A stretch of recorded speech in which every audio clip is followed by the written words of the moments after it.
Good morning or afternoon, evening, whenever you're listening to this podcast. I am Lisa Leitner from A Day in Our Shoes and Don't IEP Alone. And my Don't IEP Alone podcast is my simple little podcast about IEPs. No frills, no BS, just information that you need to be a better advocate. I apologize, first of all, once again, I don't have many new episodes up recently. That is due to things are just kind of crazy out there. I think it has to do with schools being under resourced and understaffed. I don't know, but I've had a manifestation determination hearing once a week for the past like 5-6 weeks, something like that. It's just crazy out there.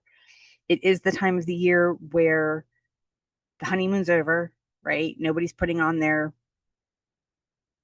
honeymoon face, I guess, as you would say, and stressors start to pile up, incidents start to pile up. So maybe where a child got suspended for 1 day or 2 days, now as we head into mid-November, they are hitting those 10 and 15-day thresholds, and so these manifestation determination hearings happen. The other thing I want to mention, and we talked about this in my online training last week. If you're not in it, you definitely want to check it out. Don'tIEPalone.academy. But in IDEA, and I don't have the words in front of me. I don't have IDEA memorized, much as people might think I do, but I don't. In IDEA, regarding manifestation determination hearings, there is something in there, and again, I don't know the exact wording, but it's something about, or when a pattern is starting to develop. So unfortunately, like much of IDEA's language, that is pretty vague. It's a gray area, right? Like who determines what is a pattern? Is it 2? Is it 8? Excuse me. Clearly, IDEA has decided that 10 is a pattern. But it has always been my practice as an advocate with the clients that I have that even after the first incident, we request a manifestation determination hearing. Now, we aren't always granted it on the first offense, and schools will stand on that language of, hey, IDEA says 10, 15 days, whatever. But it leaves the door open, and it says, or when a pattern is developing. Now, chances are, if the child was suspended and say it was their first suspension, that wasn't the first incident, right? Like the first few incidents, there were probably warnings, there were probably emails to the parent, phone calls to the parent, maybe notes sent home. So I would definitely, that's just one more reason why you have to document everything, because then when they do get that first suspension, well, that's a pattern, right? Because you can say, well, sure, this is the first suspension, but if we look back over early November and even back to October, you called me on this date, you called me on this date, you sent home a note on this date and said he was doing this. And use those words. I believe a pattern is developing, and I want to revisit this as a team. Okay. The other thing is that well, you should at least spend 10 to 15 minutes a week visiting your IEP, looking over your notes, keeping notes, documenting things like that.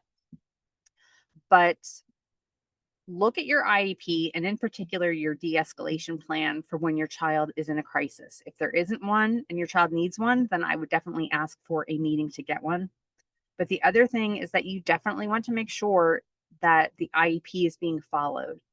And if the tools are in place in the IEP for your child to be adequately supported and appropriately supported so that these incidents won't occur, if there are such tools, they're just not happening, I would push for IEP implementation before I would push for an FBA. And let me tell you what I mean by that. I have one client, and it's in their plan that when the child starts to get frustrated and overwhelmed, unsettled, things like that, that are just supposed to leave him alone. Give him some space, give him some time to regroup, to process, to clear his head, um, and not do other things.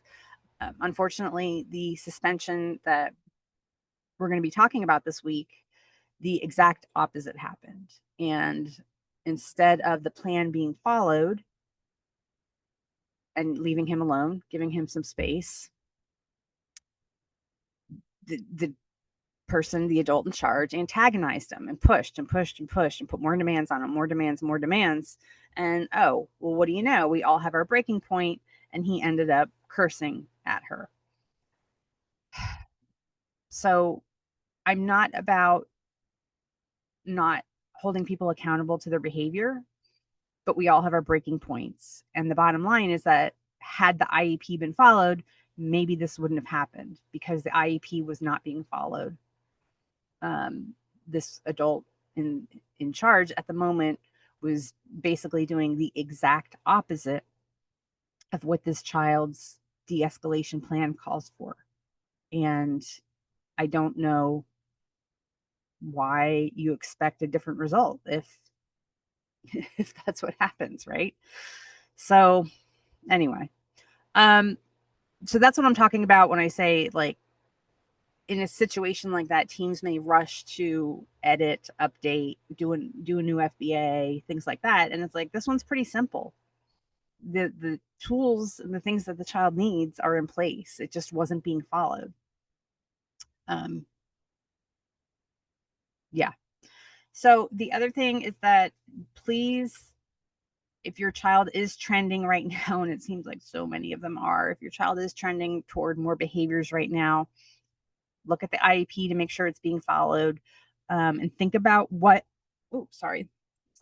It's just a gnat. Sorry, I thought it was something. It scared me, but it's just a gnat. Think about what could be put in place. You don't necessarily need to reconvene the whole team. That's sometimes what stresses schools out, is just the thought of trying to organize an IEP meeting at this time. But if you know of a few simple accommodations or strategies that might help your child, you could ask for that in a no-meet addendum. Okay, so if these incidents are happening to you, request everything, incident reports, everything. Start collecting your data, look at your procedural safeguards. I know that the state of Pennsylvania has a very nice worksheet. I have it on my website at adayinourshoes.com. I will put it in the show notes, but they have a very nice manifestation determination worksheet. I don't know if other states have them or not, but basically when you go to a manifestation determination hearing, there's two main questions that the team answers. And one is, was this behavior a manifestation of the child's disability? And then the second one is, was this behavior a result of the IEP not being implemented?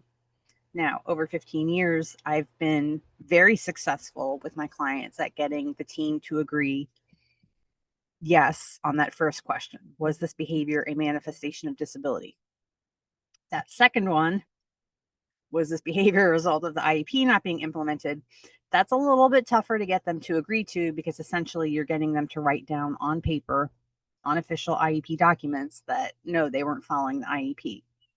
However, I have gotten yes on that. And unfortunately, the times I haven't, it is more of like a he said, she said. And that's what I think is going to happen this week with this upcoming hearing. Child is telling me that he was antagonized and that the plan wasn't being followed. I believe him. I also believe that the adult who was in charge is going to say, oh no, that's not what I did. And we don't believe children in this country as a general rule. And we certainly don't believe teenagers. And anyway, I could rant about that for days. But sometimes you can get it documented that the IEP wasn't being followed. But that is also why I'm such a stickler about getting all the specifics in your IEP. So if you have one coming up, again, there's information on my site. You need to prepare that worksheet. You need to research. I have all the steps on how to prepare for a manifestation determination hearing, because again, I'm having one a week as an advocate, which is kind of crazy. And also I'm hearing from other advocates that they're having a lot. My friend Nicole, who's down in Texas, and the last time we chatted, she said, yeah, I just had 2. Like, I don't know what's going on out there. I think people are just overwhelmed and stressed and sad and angry. Because it's tough. A lot of people, a lot of families are struggling right now.